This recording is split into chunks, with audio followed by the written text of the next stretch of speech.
हरे कृष्णा प्रिदमत्ताजी, हरे कृष्णा रागाचे माताजी, हरे हरे कृष्णा कृष्ण सर्व मंडळी सादर हरे कृष्ण सादर प्रणाम. माऊली सादर प्रणाम. सादर प्रणाम. हरे कृष्णा. सर्व भक्तांचं आपल्या इस्कॉन मेंबरच्या वतीने हार्दिक हार्दिक स्वागत. पण 18 दिवसांच्या या आपल्या वर्गामध्ये आज आपला जो आहे तो 14वा दिवस आहे आणि आपण 14वा अध्याय आज अभ्यासणार आहोत.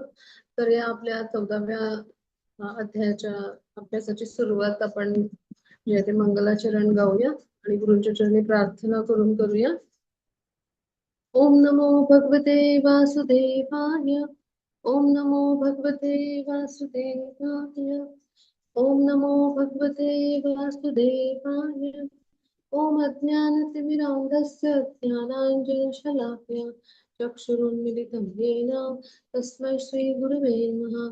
श्रीचैतन्यमनोभीष्टं स्थापितं येन भूतले स्वयं रूप कदा मह्यं ददाति स्वपदान्तिकम्. वन्देऽहं श्रीगुरो श्रीयुतपदकमलं श्रीगुरुन् वैष्णवांच श्रीरूपं साग्रजातं सहगण रघुनाथान्वितं तं सजीवं साद्वैतं सावधूतं परिजनसहितं कृष्णचैतन्यदेवं श्रीराधा कृष्णपादां सहगण ललिता श्रीविशाखान्वितांश्च हे कृष्ण करुणा सिन्धो दीनबन्धो जगत्पते गोपेश गोपिकाकान्त राधाकान्त नमोस्तुते. सप्त काञ्चन गौराङ्गे राधे वृन्दावनेश्वरी वृषभानुसुते देवी प्रणमामि हरिप्रिये. वाञ्छाकल्पतरुभ्यश्च कृपा सिन्धुभ्य एव च पतितानां पावनेभ्यो वैष्णवेभ्यो नमो नमः. नमो ॐ विष्णुपदाय कृष्णपृष्ठाय भूतले श्रीमते भक्ति वेदांत स्वामिन् इति नामिने. नमस्ते सारस्वते देवे गौरवाणी प्रचारिणे निर्विशेष शून्यवादी पाश्चात्यदेशतारिणे. जय श्री कृष्ण चैतन्य प्रभु नित्यानंद श्री अद्वैत गदाधर श्रीवासादि भक्तवृंद. हरे कृष्णा कृष्ण कृष्ण हरे हरे हरे राम राम राम हरे हरे. हरे कृष्ण कृष्ण कृष्ण हरे हरे हरे राम राम राम हरे हरे. श्री श्री राधा गोविंद की जय. श्री चैतन्य महाप्रभु की जय. श्रील प्रभुपाद की जय. श्री गुरु महाराज की जय. समस्त भक्तवृंद की जय. हरे कृष्णा सर्वांना. आपल्या सर्वांचं इस्कॉन मेंबरच्या वतीने आपल्या आजच्या 14व्या अध्यायासाठी हार्दिक हार्दिक स्वागत. आपण या अध्यायाची सुरुवात करण्यापूर्वी आपण या अध्यायाचं जे नाव आहे तर ते समजून घेऊ. तर आजच्या अध्यायाचं जे नाव आहे आपल्या तर ते आहे गुणत्रय विभाग योग. आता गुणत्रय म्हणजे काय, तर गुण म्हणजे प्रकृतीचे जे 3 गुण आहेत. मग आता इकडे कसं म्हटलंय की त्रय, संस्कृतमध्ये त्रय या शब्दाचा अर्थ 3 असं होतो. मग 3 विभाग गुणांचे म्हणजेच काय, प्रकृतीचे हे 3 गुण आहेत. मग ह्यांच्या संबंधीचं ज्ञान आपण घेऊन जे आहे ते भगवान यांच्याशी कसं बरं आपलं जे विस्मरण झालेलं जे नातं आहे तर ते प्रस्थापित करायचं, कसं बरं जोडलं जायचं. तर हे आपण जे आहे तर आज गुणत्रय विभाग योग ह्याच्यामध्ये समजून घेणार आहोत. म्हणून याला काय म्हणलं, त्रिगुणमयी माया. म्हणजे काय की जे म्हणजे भौतिक प्रकृती आहे तर इथं जे आहे तर ती जी आहे तर म्हणजे तिचं जे काही कार्य असतं तर म्हणजे भौतिक प्रकृती आहे तर ती म्हणजे बहिरंग शक्ती भगवान यांची म्हणजे माया शक्तीच्या माध्यमाच्या अंतर्गत कार्य करत असते. मग भौतिक प्रकृती 3 गुणांनी युक्त म्हणून 3 त्रिगुणमयी माया असं म्हटलंय.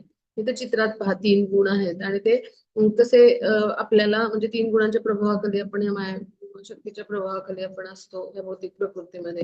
कारण भौतिक प्रकृती जी आहे तर तिचं सगळं जे आहे तर म्हणजे जे काही घडतं ते म्हणजे त्या संदर्भात भौतिक शक्ती भगवान यांचीच म्हणजे माया शक्ती कार्य करत असते. तर त्यामुळं त्रिगुणमयी जी माया आहे तर ती तशा पद्धतीनं जसे म्हणजे आपण म्हणजे राजस्थानी आपण बघतो कठपुतल्यांचे नाच असतात तर त्याप्रमाणे त्या 3 गुणांच्या प्रभावाखाली येऊन आपण कसं बरं म्हणजे कार्य करत असतो तर हे सगळं आपण समजून घेऊ आणि मग ह्या 3 गुणांच्या म्हणजे अतीत आपल्याला व्हायचंय तर ह्यासाठी काय बरं करायचं हे सगळं ज्ञान आज आपण घेणार आहोत. आता पुढे जाऊ आपण मग त्याची पुढच्या स्लाइडला येऊ.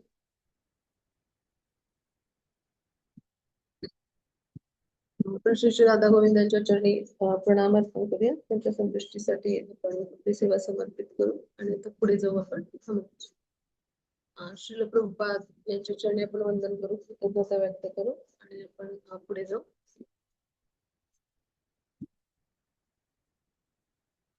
आता अर्जुनाने जे आहेत तर ते 6 प्रश्न विचारले होते आणि त्याच्यावरती जे आहे तर ते उत्तर दिलं होतं भगवान यांनी म्हणजे क्षेत्रज्ञ आणि ज्ञान यांचं वर्णन मग जे आहे ते ज्ञान प्राप्त करण्याची पद्धती काय आहे आणि मग आपल्यात नियम म्हणजे ज्ञानाचं ध्येय काय आहे आणि मग प्रकृती पुरुष आणि त्यांचा संयोग होऊन काय घडतं आणि मग ज्ञानाची दृष्टी म्हणजे यथार्थ दृष्टी म्हणजे काय आहे तर हे आपण सगळं समजून घेतलं होतं. मग आता पुढे जाऊ आपण.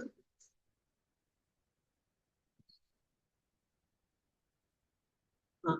आजच्या अध्यायामध्ये आपण समजून घेणार की 3 गुणांनी आत्मा कसा बद्ध होतो आणि मग गुणांची वैशिष्ट्ये आणि त्यांच्या प्रभावाने काय होतं म्हणजे कशा पद्धतीनं जीवात्मा कार्य करतो आणि ह्या गुणांमध्ये मृत्यू झाला तर काय होतं म्हणजे पुढचं गंतव्य काय असतं आत्म्याचं आणि मग गुणातीत कसं व्हायचं मग हे आपण आज समजून घेणार आहोत. हा, मग त्याची पुढची स्लाइड.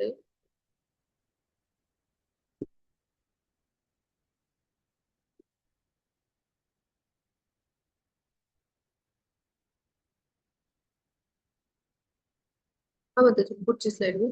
हरे कृष्ण.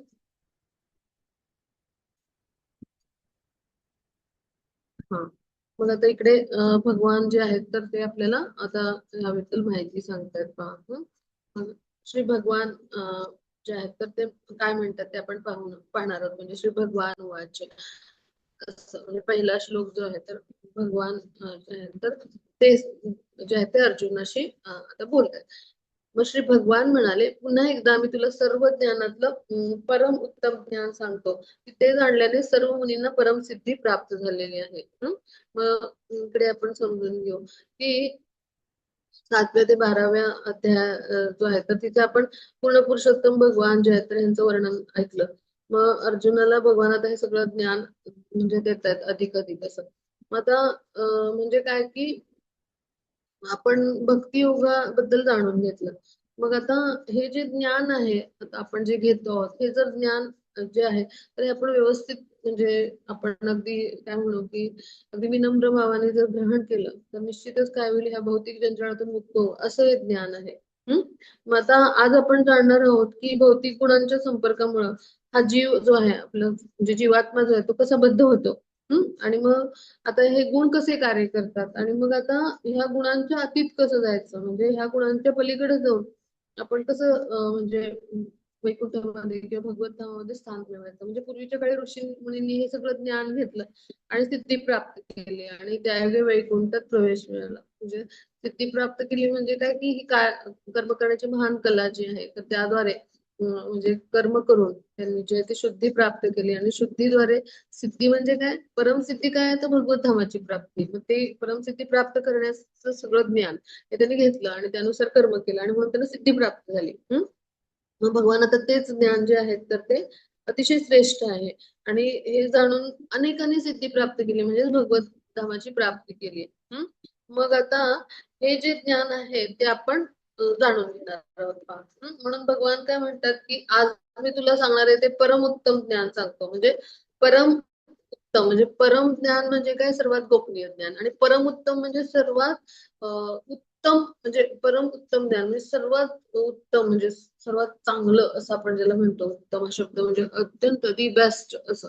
तर असं उत्तमात उत्तम असं ज्ञान आहे ते आज मी तुला सांगणार आहे असं भगवान म्हणतात, की ज्यामुळे काय होईल की ते जाणल्यामुळे सर्व मुनींनी परमसिद्धी प्राप्त केली, म्हणजे तुलाही तशी परमसिद्धी प्राप्त होईल. माझा पण सगळ्यांनी आजचा अध्याय जो आहे तो लक्षपूर्वक ऐकूया. म्हणजे आपल्या सगळ्यांना पण परमसिद्धी प्राप्त होईल. आजच्या अध्यायामधून आपल्याला खूप गोष्टी समजणार आहेत की ज्याद्वारे आपल्याला जे आहे तर अनेक गुपितं उलगडतील की कशा पद्धतीने आपण कर्म केलं की आपण मग भगवत धामाची प्राप्ती करू. हे आजच्या अध्यायात म्हणजे आता इथून पुढच्या सगळ्याच अध्यायात खूप छान छान रहस्य उलगडणार आपल्याला.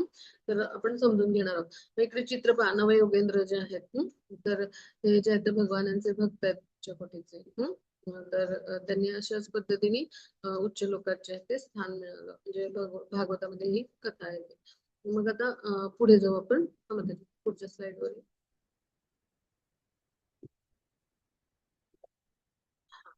मग आता इथे आपण ह्या दुसऱ्या श्लोकात आता समजून घेऊ की भगवान काय सांगतात की या ज्ञानामध्ये स्थिर होऊन मनुष्य माझ्या स्वतःसारख्या दिव्य स्वभावाची प्राप्ती करू शकतो.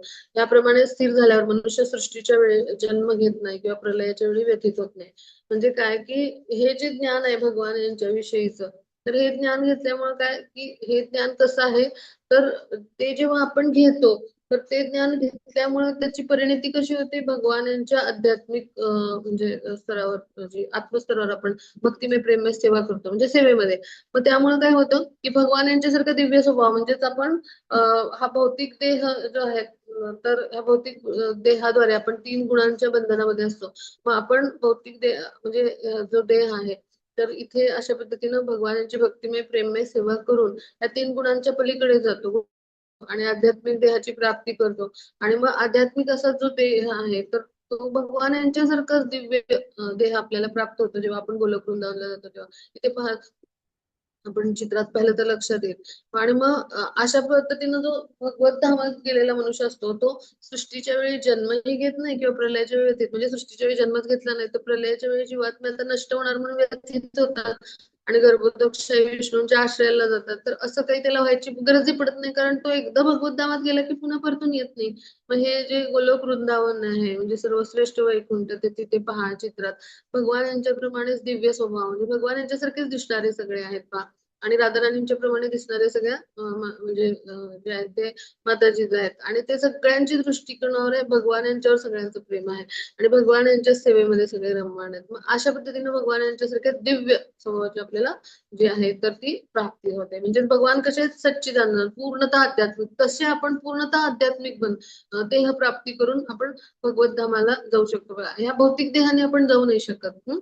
आणि ह्यासाठी आध्यात्मिक दिव्य स्वभाव म्हणजे भगवान यांच्यासारखं आध्यात्मिक देहाची प्राप्ती करून आपण भगवत धामाला जाऊ शकतो. यासाठी भगवान असं सांगतात.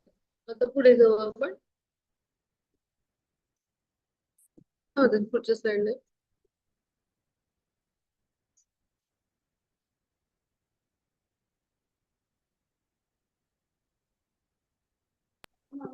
हरी बोल माताजी, मी चेंज केलंय का? हो दिसतंय मला. हरे कृष्ण. हा हरी बोल. हा तर आता हा श्लोक जो आहे तर सर्वात महत्वाचा आपला आज आपण जो दररोज आपण जो श्लोक ऑफ द डे फॉर मेमोरायझिंग म्हणतो, रोजचा महत्वाचा श्लोक एक म्हणून म्हणतो आपण, तर तो हा श्लोक आहे. ह्याच्यात महत्वाची गोष्ट सांगितली. आपल्याला जर कोणी विचारलं की कशावरून श्रीकृष्ण आपल्या सर्वांचे निर्माते आहेत, सर्वांची निर्मिती कृष्णांकडूनच झाली असं, तर आपण हा श्लोक सांगायचा. त्याच्यामध्ये सांगितले भगवान यांनी शेवटचं वाक्य पहा. अहम बीजप्रद पिता असं आहे. मग आता ह्याचा अर्थ आपण समजून घेऊ.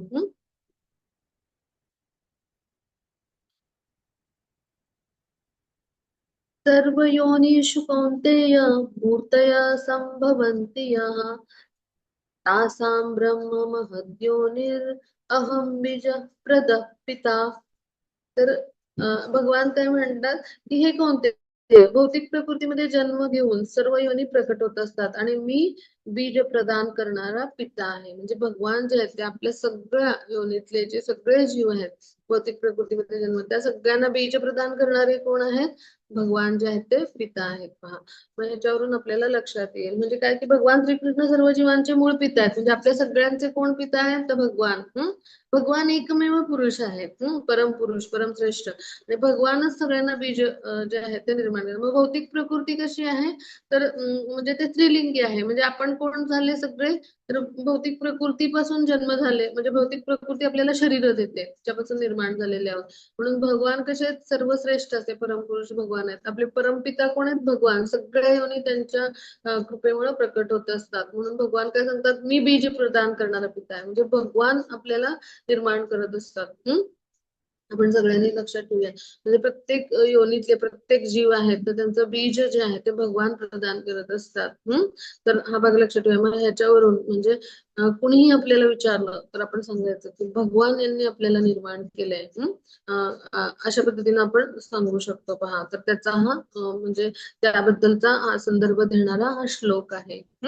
आपल्याला वैदिक शास्त्रामध्ये सगळं काही भगवान यांनी सांगून ठेवलेलं आहे. भगवान यांची वाणी आहे प्रत्यक्ष भगवद्गीता म्हणजे. आणि भागवत म्हणजे सुद्धा व्यासमुनी म्हणजेच भगवान यांचा 27 अवतार. म्हणजे त्यांना तिन्ही काळातलं ज्ञान म्हणजे जे त्रिकाल ज्ञानी असते त्यांनी आधीच सगळं लिहून ठेवलंय. म्हणजे ते सुद्धा भगवान यांचा 27 म्हणजे विशिष्ट शक्ती असते त्यांच्यामध्ये.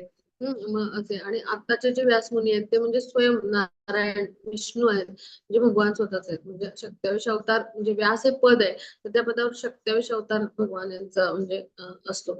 पण आता तर ते प्रत्यक्ष नारायण आताचे जे आहेत तर ते नारायण आहेत स्वयं. तर त्यामुळं त्यांनी सगळं जे लिहून ठेवलेलं आहे तर म्हणजेच काय तर भगवान यांच्या मुखातून आलेले वेद पुन्हा भगवान यांनीच व्यासमुनीच्या रूपात येऊन वेदांचं संकलन केलं आणि भगवान यांच्याच श्रीमुखातून आलेल्या आज्ञा थेट रणांगणावरती म्हणजे उपदेश जे झालेत अर्जुनाला म्हणजे त्या आज्ञा आहेत. तर हे सगळं जे आहे ते भगवान यांनी सांगून ठेवलंय. म्हणजे दुसऱ्या कोणी काल्पनिक कथा नाही लिहिली आणि काल्पनिक हे श्लोक नाही म्हणजे कल्पना करून रचलेले नाहीत. स्वतः भगवान यांनी सांगितलेले आहेत. त्यामुळे आपण त्यांनी जे सांगितलंय ते तसंच्या तसं लोकांपर्यंत पोहोचलं पाहिजे. लोकांना हे अज्ञान असतं आणि म्हणून जे आहेत तर ते काय म्हणतात कृष्ण कथांना मिथ्स म्हणतात, कृष्ण कथांना दंतकथा म्हणतात किंवा कृष्णांचे उपदेश आहेत तर त्याच्यावर लोक विश्वास ठेवत नाहीत. तर हे चुकीचं आहे. त्यांच्या चरणी आपण अपराध करतो आहोत. आपण पितांच्या चरणी आपले पिता आहेत ते त्यांच्या चरणी अपराध करतात. म्हणून आपण सगळ्यांनी हे लक्षात ठेवूया. मग आता अत्युच्च लोकांपर्यंत पासून म्हणजे ब्रह्मलोक हा सर्वात उच्च लोक तिथपासून सगळ्या पृथ्वी लोकांपर्यंत आणि सगळीकडे आपल्याला जे आहेत ते जीवात्मे आढळतात. मग भूमी, पाणी, अग्नी सगळीकडे जीवात्मे असतात. पहा, मग जीवांचं प्रकृत म्हणजे जे प्रकटीकरण आहे तर ते प्रकृती मातेमुळे होतं. म्हणजे माता म्हणजे स्त्रीलिंगी झाली हो की नाही, प्रकृती माता. मग आता श्रीकृष्ण जे आहेत तर ते काय करतात तर त्यांच्यामुळं ते बीज प्रदान करतात प्रकृती मातेला. ते भौतिक जगतामध्ये म्हणजे अशा पद्धतीनं म्हणजे जसं मातेच्या गर्भामध्ये पिता बीजरोपण करतात तसं भौतिक प्रकृतीला भगवान आहेत ते बीज प्रदान करतात आणि मग भौतिक जगतामध्ये जीवांची गर्भधारणा केली जाते आणि त्यामुळे जीव आपल्या पूर्वकर्मानुसार सृष्टीचं जेव्हा उत्पत्ती होते ब्रह्माजी करतात तर त्यावेळेला विविध रूपामध्ये प्रकट होतात. पहा, मग हा भाग आपण सगळ्यांनी लक्षात ठेवूया. मग आता पुढे जाऊ आपण. हा पुढच्या स्लाइड वर. हा, मग आता भगवान म्हणतात मी बीज प्रदान करणारा पिता आहे. मग आता हे कसं वर्गीकरण आहे आपल्या 84 लक्ष योनींचं तर 4 लाख प्रकारचे मनुष्य आहेत बरं का. म्हणजे मनुष्यामध्ये पण 4 लाख प्रजाती आहेत. मग 30 लाख प्रकारचे पशु आहेत. मग 10 लाख प्रकारचे पक्षी आहेत. 11 लाख प्रकारचे कीटक आणि सरपटणारे प्राणी आहेत आणि 20 लाख प्रकारचे वृक्ष लता वेली म्हणजे असं सगळं म्हणजे वनस्पती आहेत आणि 9 लाख प्रकारचे जलचर आहेत. मग असं हे वर्गीकरण आहे. तर सगळ्यांनी हे लक्षात ठेवा. म्हणजे हे सुद्धा भगवान यांनी निर्माण केलेलं आहे सगळं. म्हणजे ह्याच्यातलं कुणीच असं जे आहे ते भगवान यांच्या विना निर्माण नाही होऊ शकत. तर हा भाग आपण लक्षात ठेवूया. म्हणजे ह्या सगळ्यांना बीज प्रदान करणारे पिता कोण आहेत? भगवान आहेत. म्हणून भगवान यांच्याबद्दल काय म्हटलं जातं? वासुदेव कुटुंबकम. म्हणजे वासुदेवांचं हे सगळं ब्रह्मांड आणि असे अनेक ब्रह्मांड जे आहेत ते कुटुंब आहेत. असं अशा पद्धतीनं जे आहे ते म्हटलं जातं किंवा आपण हे जे आहे हे वचन ऐकले तर याचा अर्थ हा होतो. म्हणजे आणि आपल्या जर पाहिलं तर आपल्या प्रतिज्ञेमध्ये पण देशाच्या पहा सर्व भारतीय माझे बांधव आहेत. तर बांधव आहेत म्हणजे काय तर आपण आपलं खऱ्या अर्थाने पण असं नातं आहे. सगळे जीवात्मा जे आहेत ते कुणाचे सुपुत्र सुपुत्री आहेत, भगवान यांचे. म्हणून पशु पक्षी सगळे सगळे आपले आपण सगळे एकमेकांचे बांधवच झालो, हो की नाही? म्हणजे ते मी उदाहरण दिलं प्रतिज्ञेचं, पण ह्याचा अर्थ काय होतो तर आपण सगळे कृष्णांचे आहोत आणि म्हणून आपण सगळे एकमेकांचे ह्या अर्थाने काय झालो तर बंधू भगिनी, म्हणजे ह्या अर्थाने कृष्णांचे सुपुत्र सुपुत्री. मग अशा पद्धतीने आपले परमपिता म्हणजे एकमेव पिता कोण आहेत तर भगवान श्रीकृष्ण आहेत. मग आता पुढच्या श्लोकावरती येऊया आपण. हरे कृष्ण. हा, सत्वं रजस्तमः इति गुणाः प्रकृती संभवाः निबध्नन्ति महाबाहो देहे देहिनम् अव्ययम्. तर आता इकडे आपण समजून घेऊया की भौतिक प्रकृती सत्व रज तम या 3 गुणांनी बनलेली आहे. हे महाभाव अर्जुना, जेव्हा जीव प्रकृतीच्या संपर्कात येतो तेव्हा या त्रिगुणांमुळे बद्ध होतो. मग आपण समजून घेऊ की जीव जो आहे तो दिव्य आहे, म्हणजे आध्यात्मिक आहे. मग भौतिक प्रकृतीशी म्हणजे जो आहे तर त्याला काही कर्तव्य नसतं. पण भौतिक जगतामध्ये जेव्हा तो येतो तेव्हा 3 गुणांच्या मध्ये तो बद्ध होतो. म्हणजे त्यांच्या 3 गुणांच्या वर्चस्वाखाली त्याला कार्य करायला लागतं. त्यामुळं प्रकृतीच्या विविध रूपांनुसार म्हणजे काय ते जीव जे आहेत तर त्यांना विविध शरीर मिळतात आणि ती शरीर जशी प्राप्त होतात त्यानुसार त्यांना कार्य करायला लागतं. म्हणजे कुत्र्याचं शरीर मिळालं त्यासारखं कार्य करायला लागेल, मनुष्याचं शरीर मिळालं त्यासारखं, देवतेचं शरीर मिळालं त्यासारखं, अशा पद्धतीने तो कार्य करतो. मग जीव हा प्रकृतीच्या संपर्कात आला की 3 गुणांमुळे बद्ध होतो असं याला म्हणतात. आता पुढे जाऊ आपण. पुढच्या श्लोकावर. हा, आता सत्वगुणाविषयी आपण समजून घेऊया की हा जो सत्वगुण आहे तो इतर गुणांपेक्षा निर्मळ असल्यामुळे प्रकाशमयी आहे आणि या मनुष्याला सर्व पापातून मुक्त करतो. जे सत्वगुणामध्ये स्थित आहे ते सुख आणि ज्ञानाच्या भावनेने बद्ध होतात. आता इथे सगळ्यांनी पाहूया हा सत्वगुणाविषयीचं वर्णन जे आहे तर त्याच्यावरून आपल्याला लक्षात येईल की भौतिक प्रकृतीमध्ये आता सगळे जीव बद्ध होत असतात. मग सगळ्यात शुद्ध म्हणजे निर्मल असा जो आहे तर तो काय आहे तर तो सत्व गुण आहे. म्हणून तिथं शब्द आहे पहा, तत्र सत्वम निर्मलत्वात् असा शब्द आहे. आणि पुढे काय म्हणले, प्रकाशकम अनामयम म्हणजे काय, सर्वांना प्रकाशित करणारा, निष्पाप विकाररहित म्हणजे अत्यंत शुद्ध असा आहे. 3 गुणामधला सत्व गुण जो आहे तो असा म्हणजे शुद्ध आहे. आणि मग असा जो आहे तो काय करतो, सुख संगेन बदनाती ज्ञान संगेन नचानघ असं दुसरी ओळ आहे. मग ह्याच्यावरून आपण काय समजून घ्यायचं की हा मनुष्याला सर्व पापातून तर मुक्त करतो, म्हणजे इतरांपेक्षा निर्मळ प्रकाशमय आहे. आणि तो काय करतो तर सत्वगुणामध्ये जो व्यक्ती आहे तर तो सत्वगुणामध्ये काय होतं की सगळ्या म्हणजे जे आहे ते परोपकारी कृती करतो. तो व्यक्ती अत्यंत शुद्ध असतो, निर्मळ आणि प्रकाशमयी म्हणजे काय की सत्वगुणात जेव्हा व्यक्ती येतो तेव्हा आपली सगळी नवद्वारं असतात ती प्रकाशित होतात. म्हणजे आपल्याला डोळ्यांनी जे आपण जे यथार्थ आहे तेच पाहतो, कानाने यथार्थ आहे तेच ऐकतो, अशा पद्धतीने आपल्याला समजू यायला लागतं. म्हणजे आपल्या चैतन्याची शुद्धी झालेली असते तो गुणाचा विकास झाल्यामुळं. आणि मग आता असा जो व्यक्ती असतो तो अत्यंत म्हणजे स्तुज्ञ आणि बुद्धिमान असतो, म्हणजे हुशार असतात सत्वगुणी व्यक्ती असतात ते. मग त्याचं उदाहरण म्हणजे काय की ब्राह्मण वर्णाचा व्यक्ती होय ते सत्वगुणात स्थित असतात.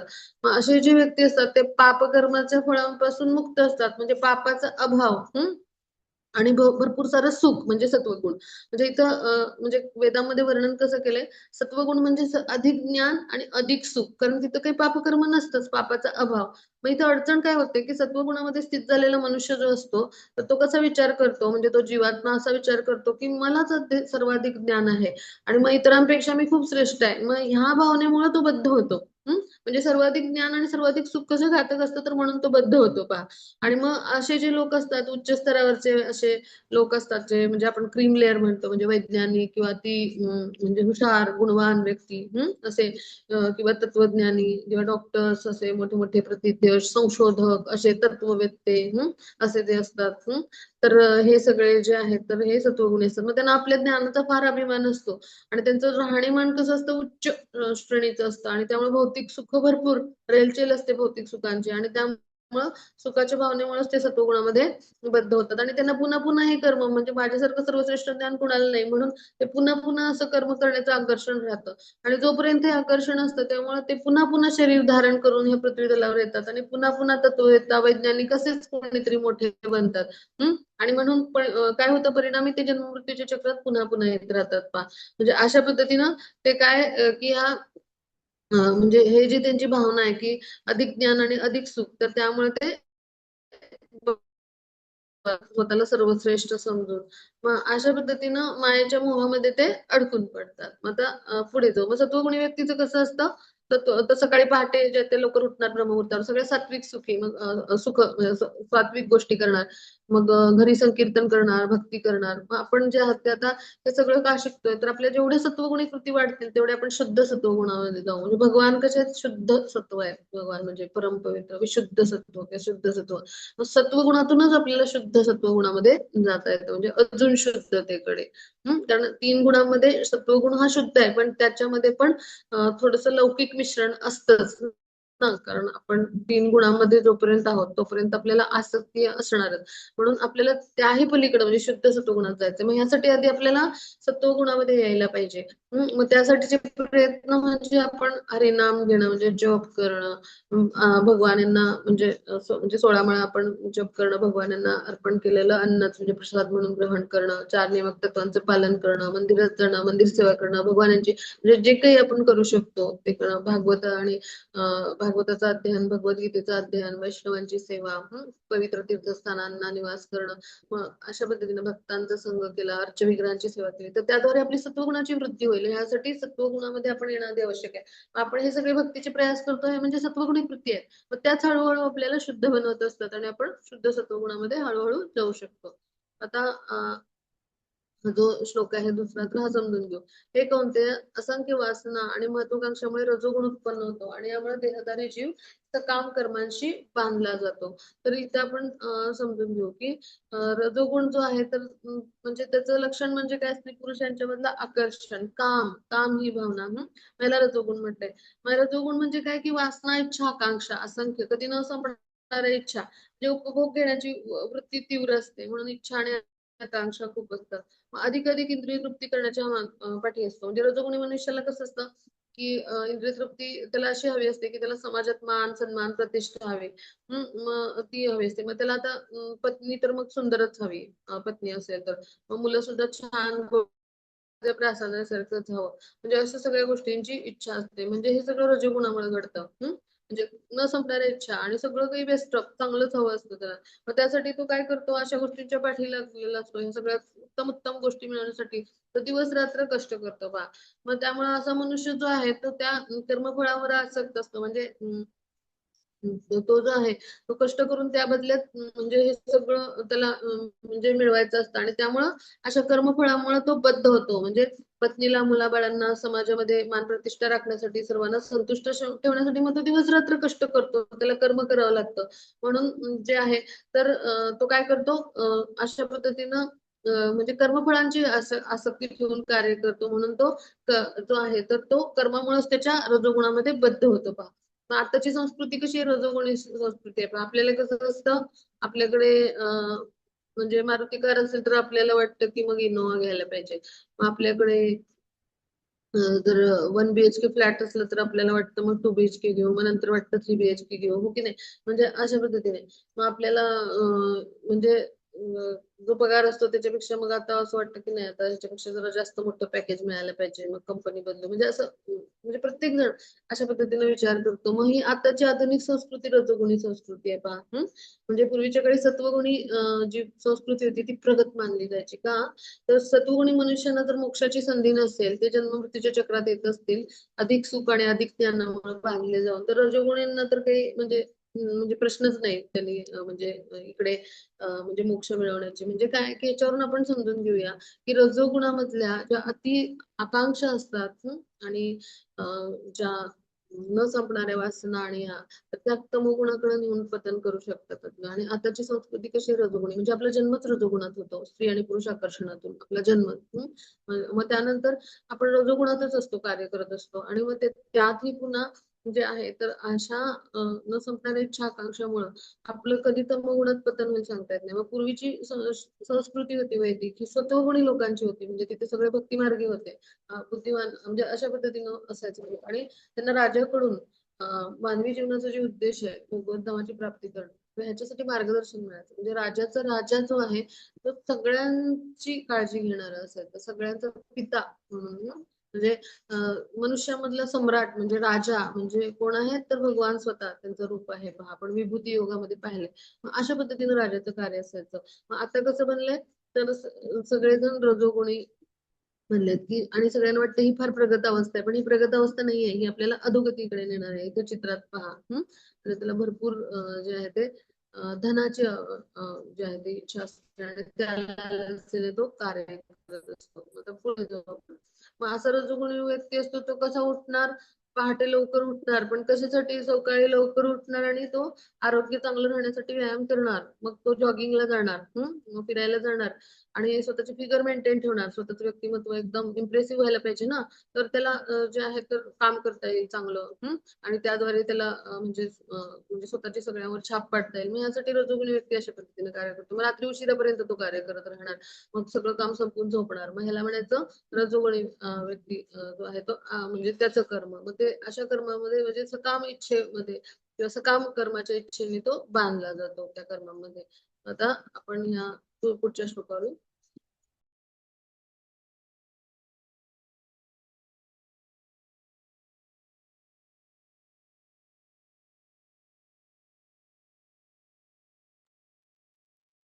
हो, 14.8 मध्ये 9 घेतलाय त्याच्या आधीची स्लाइड.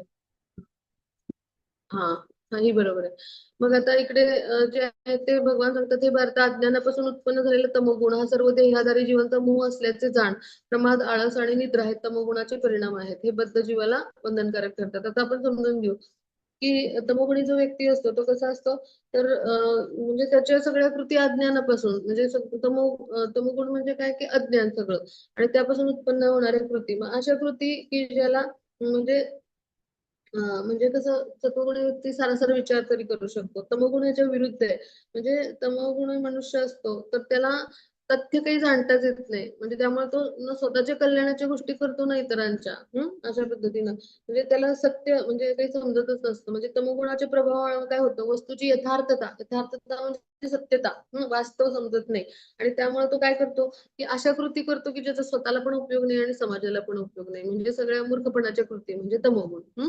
आणि मग त्यामुळे त्याचे मित्र काय आहेत त्या म्हणजे असा जो व्यक्ती आहे तर त्याच्यामध्ये काय असतं तर प्रमाद, आळस आणि निद्रा हे तमोगुणाचे परिणाम आहेत. म्हणजे आपण त्याला मित्र म्हणू थोडक्यात आपल्या भाषेत. म्हणजे काय की आपल्या प्रत्येकाला माहिती आहे की आपले जे आहेत आपल्या आजोबांचा मृत्यू झाला मग तरी पण आपला पण मृत्यू होणार आहे, आपल्याला जी मुलं होणार त्यांचा पण मृत्यू होणार, तरी पण काय करत असतो व्यक्ती असा तर तो मूर्खपणे धन संचय करत असतो. मग असे असतात ते तळमोगुणी जे आहेत तर लोक असतात. म्हणजे आपला आत्मा जो आहे तो सनातन आहे त्याची ते उपेक्षाच करतात, म्हणजे आत्मस्तरावर विचारच करत नाहीत आणि अशा पद्धतीने अशा कृती करतात की ज्याचा काही त्यांनाही उपयोग नाही आणि समाजाला पण उपयोग नाही. म्हणजे आणि हे जे लोक असतात तर त्यांचा प्रमाद म्हणजे काय तर अशा मूर्खपणाच्या कृती म्हणजेच त्याला प्रमाद म्हणतात. आता हे लोक असतात ते अत्यंत आळशी असतात. म्हणजे जेव्हा त्यांना आपण एखाद्या आध्यात्मिक सत्संगाला असं काही निमंत्रित करू तर ते बिलकुल येणार पण नाहीत. म्हणजे रजोगुणी मनुष्य जो आहे तर तो निदान काय आहे कुतूहलापोटी तरी येईल, म्हणजे ह्याचा काही आपल्याला उपयोग आहे का या दृष्टीने. पण असे लोक जे असतात तर ते सक्रिय पण नसतात. तमोगुणी व्यक्ती जे आहे तर तो काय करतो आवश्यकतेपेक्षा अधिक झोपतो पहा, म्हणजे जास्त निद्रा. म्हणजे मनुष्याला निदान जे आहे तर ते 6 तासाची झोप आवश्यक आहे. मग हा 10 ते 12 तास झोपतो. हा, मग त्यामुळे काय होतं, अति झोप कुठल्याही गोष्टीचा अति म्हणजे अतिरेक जो असतो जो आहे तो आपल्या आरोग्यासाठी म्हणा किंवा मानसिक शारीरिक आरोग्यासाठी घातकच आहे. त्यामुळे खिन्नता, नैराश्य येतं आणि मग मादक पदार्थांच्या आहारी म्हणजे जातो. म्हणजे मद्यपान, धूम्रपान, ड्रग्ज वगैरे. मग झोपेच्या आहारी सतत केलेला असतो. मग तमोगुणी मनुष्य जो आहे तर तो अशा पद्धतीनं तमोगुणामध्ये जो आहे तो पट्ट होतो. मग ते चित्रात पहा, म्हणजे रात्री 1-2 वाजेपर्यंत टीव्ही सिरियल किंवा मॅच पाहणारा किंवा रात्री म्हणजे एखादा मोबाईल गेम घेतला तर तो खेळतच बसला रात्र रात्र, अशा अशा पद्धतीचं ज्यांचं वर्तन असतं. रात्री म्हणजे एक एक घेतलं की तेच करत बसायचं. एक वस्तू घेऊन खात बसली तर तीच खात बसायची. मोबाईल तर मोबाईलवर राहील, अशा पद्धतीनं म्हणजे असं चित्रात जे दाखवलंय असा जो व्यक्ती असतो तर तो म्हणजे तमोगुणी व्यक्ती. आता पुढे जाऊ आपण. तमोगुणी व्यक्ती कसा असतो, रात्री किती पण वाजता झोपेल, किती पण वाजता सकाळी उठेल, म्हणजे उशिरापर्यंत सूर्यास्ता नंतर म्हणजे 11-12 वाजले तरी म्हणजे सूर्य डोकावला तरी झोपलेलाच राहील. मग अशा सगळ्या अनियमित कृती म्हणजे हे तमोगुणी व्यक्तीचं लक्षण असतं. मग आता पुढे जाऊ. मग त्याची पुढच्या श्लोकावर येऊया. हरे कृष्ण. हा, मग आता इथं आपण समजून घेऊ की इथं आता घडतं काय की सत्वगुण मनुष्याला सुखाने बांधतो, तर रजोगुण सकाम कर्माशी बांधतो आणि तमोगुण त्याचे ज्ञान आवृत्त करून त्याला प्रमादाशी व मूर्खपणाशी बांधतो. म्हणजे काय, सत्वगुणी मनुष्य आपल्या कर्माने म्हणजे आहे त्या म्हणजे ज्ञानामध्ये संतुष्ट असतो आणि म्हणजे एखादा उदाहरणार्थ तत्वज्ञानी वैज्ञानिक व्यक्ती आहे तर तो म्हणजे किंवा शिक्षण तज्ञ एखादा शिक्षण खात्याचा असा असतो, ज्ञान क्षेत्राशी संलग्न. मग ते जे त्यांचं जे स्थान आहे त्यामध्ये समाधानी असतात, त्यांना त्याचा अभिमान गर्व असतो. मग त्यामुळे तो बांधला जातो. रजोगुणी मनुष्य सकाम कर्मामध्ये बांधला जातो आणि त्यामुळे शक्य तितकं धनार्जन करेल, मग सत्कार्य करेल, मग कुठलं हॉस्पिटल बांधायला पैसे देईल, मग धर्मार्थ संस्थांना दान करेल, का तर त्याला सन्मान हवा असतो, समाजात मान प्रतिष्ठा. मग त्यामुळे सकाम कर्माशी तो बांधला जातो. आणि तमोगुणी माणसाचं कसं असतं, त्याचं ज्ञान आच्छादित असतं तमोगुणामुळं. त्यामुळं तो जे काही करतो तर ते त्याच्या पण कल्याणासाठी करत नाही आणि इतरांच्या पण कल्याणासाठी घडत नाही. म्हणजे अशा पद्धतीने तो मूर्खपणाशी स्वतःला बांधून टाकतो. आता पुढे जाऊ आपण.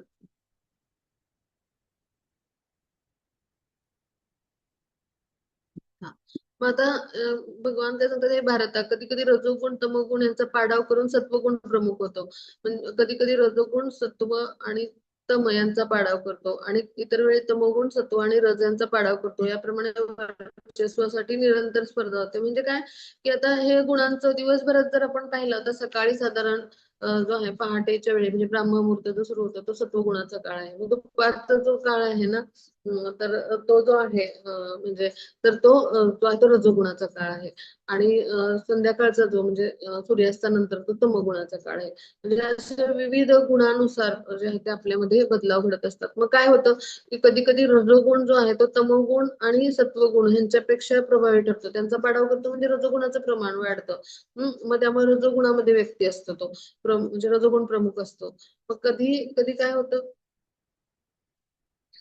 तर क्षमा असावी. तर कधी कधी काय होतं म्हणजे सर्वात पहिल्यांदा आपण हे समजून घेऊ की रजोगुण आणि तमोगुण यांचा सत्वगुण पाडाव करतो. म्हणजे सत्वगुणाचं प्रमाण जास्त असतं त्या व्यक्तीमध्ये आणि त्यामुळे काय होतं रजोगुण आणि तमोगुण जे आहेत ते दुय्यम असतात. मग आता कधी कधी काय होतं रजोगुण प्रमुख बनतो म्हणजे आणि मग तो काय करतो सत्व आणि तमोगुण यांचा पाडाव करतो. म्हणजे त्यावेळेला रजोगुणाचं वर्चस्व असतं आणि मग परत काय होतं की तमोगुणाचं वर्चस्व असल्यामुळे काय होतं तो सत्व आणि रजोगुण यांचा पाडाव करतो. म्हणजे मुख्य असतो तमोगुण. मग ह्याप्रमाणे वर्चस्वासाठी या गुणांमध्ये निरंतर स्पर्धा सुरू आहे. म्हणजे बद्ध आत्मा जो आहे तर तो कधी कधी सत्वगुणात स्तुती करतो, कधी रजोगुणात, कधी तमोगुणात. म्हणजे ज्या गुणाचं प्राबल्य जास्त, ज्याचा प्रभाव जास्त त्यानुसार त्याचं कार्य सुरू राहतं. म्हणजे रस्तिकी स्पर्धा कशी त्यानुसार कार्य घडतं. आणि म्हणून आपले सत्वगुणी कृती जास्तीत जास्त जर व्हायचे असतील तर आपण काय केलं पाहिजे तर कृष्णां म्हणजे जे आहे तर त्यांचं स्मरण म्हणजे काय भक्तिमय प्रेममय सेवेमध्ये या सगळ्या गोष्टी येतात. आपण सत्वगुणाची वृद्धी होण्यासाठी जर कार्य केलं तर निश्चितच आपण शुद्ध सत्वगुणामध्ये येऊ. मग आता आपण कसे असतो, कधी रजोगुणामध्ये असतो, कधी तमोगुणामध्ये असतो. दिवसभरात आपण आपल्या कृती ज्या आहेत ह्या आता आपल्याला गुणांचं ज्ञान होणार आहे. आता त्या गुणातले व्यक्ती कसं कर्म करतात हे पण ज्ञान होणार आहे. ह्याच्यातून आपण दिवसभरातल्या आपल्या कृती ज्या आहेत त्या कशा करतो, सत्वगुणात करतो, रजोगुणात करतो की तमगुणात, असं जर आपण थोडस निरीक्षण चिंतन केलं केलं ना तर मग आपल्याला निश्चितच लक्षात येईल आणि मग आपण दक्ष राहू आणि मग आपले सत्वगुणी कृती कशा होतील असे आपले प्रयत्न होतील. पहा, आता पुढे जाऊ. हा मग पुढच्या स्लाइडवर येऊ. हा मग आता सत्वगुणाची वृद्धी होते तेव्हा काय होतं आपल्या देहाची जी सगळी द्वार आहेत ते प्रकाशित होतात. म्हणजे काय की आपले जे दोन नाकपुडे आहेत, आपले दोन कान आहेत, आपले दोन नेत्र आहेत, त्यानंतर आपली जननेंद्रिय, आपलं मुख आणि आपलं गुदद्वार, तर हे 9 द्वार आहेत. मग सत्वगुणाच्या लक्षणांना प्रकाशित होतात म्हणजे सत्वगुणाची वृद्धी झाली म्हणायची. म्हणजे काय की सत्वगुणामध्ये मनुष्य सगळ्या गोष्टी ज्या जशा आहेत त्या पाहू शकतो योग्य स्थितीत, म्हणजे यथार्थ वास्तव वास्तव त्यांचं पाहू शकतो. म्हणजे जे आहे ते योग्य रीतीने त्या गोष्टी ऐकू शकतो किंवा सर्व रुची यथार्थ रीतीने जी जशी गोष्ट आहे त्याची म्हणजे ती तशीच तो अनुभवू शकतो. म्हणजे अशा पद्धतीने आतून आणि बाहेरून सत्वगुणी व्यक्ती जो आहे तो शुद्ध होतो. म्हणजे काय की सुखाची वृत्ती होते म्हणजे ही सत्वगुणाची अवस्था. म्हणजे पहा आपण भौतिक प्रकृतीमध्ये म्हणजे बरेच भक्त असं सांगतात म्हणजे जेव्हा ते भक्तीत आले नव्हते म्हणजे भक्ती करत नव्हते, भगवानांची भक्तिमय प्रेममय सेवा जप करत नव्हते, प्रसाद ग्रहण करत नव्हते, म्हणजे हे सगळे प्रयास आता आपल्या सगळ्यांना माहिती आहेत. तर तेव्हा त्यांना समोरच्या व्यक्तीच्या मनात काय आहे हे लक्षात यायचं नाही, कसं म्हणजे आपल्याशी वर्तन करतोय, कसं हे करतोय किंवा एखाद्या व्यक्तीनं फसवलं देखील म्हणजे किंवा एखादा व्यक्ती खोटं पण बोलतोय किंवा त्याच्या मनात कपट आहे किंवा एखाद्याच्या मनात खूप चांगलं आहे आपल्याशी, म्हणजे असं जे काय असेल ते. आणि भक्तीत आल्यानंतर काय सांगितलं भक्तांनी की त्या व्यक्तीच्या मनात काय आहे ते मला बरोबर लक्षात येतं. समोरच्या व्यक्तीला पारखता येऊ लागलं जे मला आधी समजत नव्हतं. मग याचा अर्थ काय सत्वगुणामध्ये आपल्याला यथार्थपणे म्हणजे जे खरं आहे तेच दिसतं आपल्याला आणि ते खरं आहे तेच आपण ऐकतो आणि खरं आहे तेच आपल्याला समजू येतं म्हणून म्हटले प्रकाशित होतात. कारण आपण शुद्ध स्तरावर येतो ना त्यामुळे आपल्याला ज्या आहेत तर त्या जाणीवा ज्या आहेत तर आपली शुद्धी झाल्यामुळे हृदयाची त्या जाणीवा ज्या आहेत तर त्या यथार्थ असतात आपल्या इंद्रियांच्या आणि म्हणून आपल्याला असा अनुभव येतो. म्हणजे हे आपण सुद्धा भक्तीत जेव्हा पुढे पुढे जाऊ तेव्हा आपल्याला लक्षात येईल. न समजणाऱ्या गोष्टी आपल्याला समजायला लागतात. न समजलेले लोक समजून येतात. म्हणजे अशा पद्धतीनं अनेक अनुभव वेगवेगळ्या स्तरावर येतात. मग म्हणजे काय तर सत्वगुणाची वृद्धी झाल्याचं हे लक्षण आहे. सत्वगुणाद्वारे आपली सगळी हे नवद्वार आहेत ते प्रकाशित होतात. मग आता पुढे जाऊ आपण. मग त्याच्या पुढच्या स्लाइडवर येऊ. मग जेव्हा रजोगुणाची वृत्ती होते तेव्हा अत्याधिक आसक्ती, काम कर्म, महत् प्रयास, अनियंत्रित इच्छा म्हणजे दिवस रात्र कष्ट करायचं. अशा पद्धतीनं म्हणजे आपण म्हणतो ना की असे जे असतात ना सदैव कामामध्ये असलेले असे लोक आणि मग त्यांचे प्रयत्न अत्यंत वाढतात आणि म्हणजे महत् प्रयास दिवस रात्र कर्म आणि अनियंत्रित न संपणाऱ्या इच्छा आणि लालसा त्यामुळे काय करायला लागतात रजोगुणाची वृत्ती झाली की अत्याधिक आसक्ती वाढतात. मला हे पाहिजे ते पाहिजे असं सगळंच पाहिजे.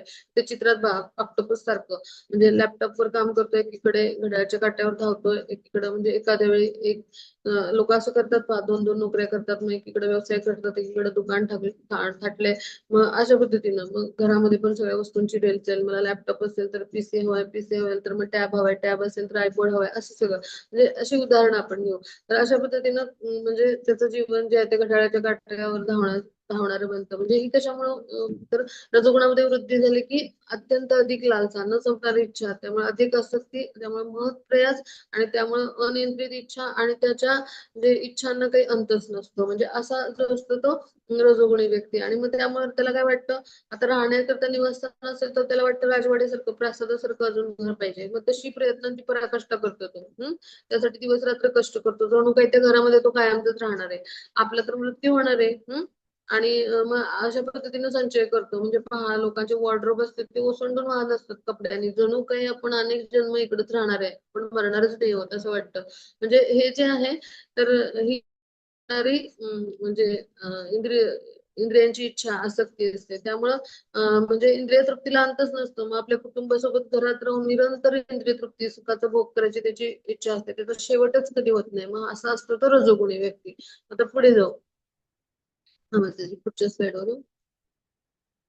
हा आता इथे आपण समजून घेऊ की तमोगुणी व्यक्ती कसा असतो. चित्रामध्ये पहा आता जेव्हा भगवान काय म्हणतात ते क्रूरनिंदा जेव्हा तमोगुणात वृत्ती होते तेव्हा अंधकार निष्क्रियता मूर्खपणा आणि मोह प्रकट होतं. म्हणजे तमोगुण म्हणजे काय तर सगळं जे काय आहे ते म्हणजे तिथे अंधकार म्हणजे जिथं प्रकाश नाही तिथं काय आहे अंधकार म्हणजे प्रकाश म्हणजे ज्ञान, ज्ञानाचा अभाव.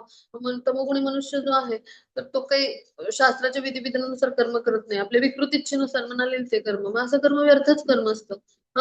म्हणजे त्याच्याकडे योग्य कार्यक्षमता असली तरी तो काहीच प्रयत्न करत नाही, मग ह्याला म्हणायचं मोह. आणि त्याच्या ठिकाणी चेतना जरी असली तरी तो अत्यंत निष्क्रिय राहतो. म्हणजे असे जे निष्क्रिय असतात ते तमोगुणी लोक असतात. म्हणजे ते चित्रात पहा, म्हणजे अशा सगळ्या म्हणजे ज्या मूर्खपणाच्या कृती करून नेहमी वैफल्यग्रस्त असलेला असा जो व्यक्ती आहे तर तो म्हणजे जो आहे आणि निष्क्रिय तर तो म्हणजे जो आहे तर तमोगुणी व्यक्ती. मग तमोगुणाची वृत्ती झाल्यावर अशा पद्धतीनं सर्व गोष्टी घडतात. आता पुढे जाऊ आपण. हा पुढची स्लाइड. हा, मग आता इथे आपण समजून घेऊ की जेव्हा मनुष्याच्या सत्वगुणामध्ये मृत्यू होतो तेव्हा तो महर्षींच्या उच्चतर पवित्र ग्रह लोकांना प्राप्त होतो. म्हणजे काय, जेव्हा सत्वगुणामध्ये मृत्यू झाला तर उच्चतर लोक म्हणजे कुठले तर सत्वगुणी मनुष्याला जनलोक, ब्रह्मलोक असे म्हणजे जिथं उच्च कोटीचे पुण्यात्मे आहेत, जे भगवत भक्ती करतात तिथे चित्रात पहा. तर असे म्हणजे महात्मे, ऋषी मुनी जे उच्च लोकात जाऊन काय करतात, साधना करतात, तर तिथल्या दैवी सुखांचा उपभोग घेतात ते आणि त्या जगतामध्ये कशी असते तर सगळी दैवी सुख असतात. मग आपण समजून घेऊ की भौतिक जगतामध्ये कसं आहे ते अशुद्ध आहे, 3 गुणांनी युक्त म्हणजे प्रकृती जी आहे त्याच्या 3 गुणांनी युक्त आहे. पण सत्वगुण सगळ्यात शुद्ध आहे, म्हणजे भौतिक जगतामध्ये सर्वाधिक शुद्ध गुण. त्यामुळं अशा प्रकारच्या जीवांना निरनिराळे ग्रहलोक मिळतात की ज्यांचा सत्वगुणात वृत्ती होतं. म्हणजे उच्च कोटीचे भक्त जे असतात, महान भक्त महर्षी जिथे निवास करतात त्या उच्चतर लोकांमध्ये म्हणजे ब्रह्म लोक सर्वोत्कृष्ट म्हणजे सर्वोच्च लोक आहे, तर त्याच्या खाली जो आहे जनलोक, नंतर तप, मही म्हणजे हे जे लोक हे जे उच्च लोक आहेत तिथं असे महान भक्त असतात, भगवानाचे महर्षी निवास करत असतात. ते चित्रात आपण पाहिलं तर लक्षात येईल. मग अशा लोकात त्यांना स्थान मिळतं. मग पुढे जाऊ आपण. पुढच्या स्लाइड मध्ये.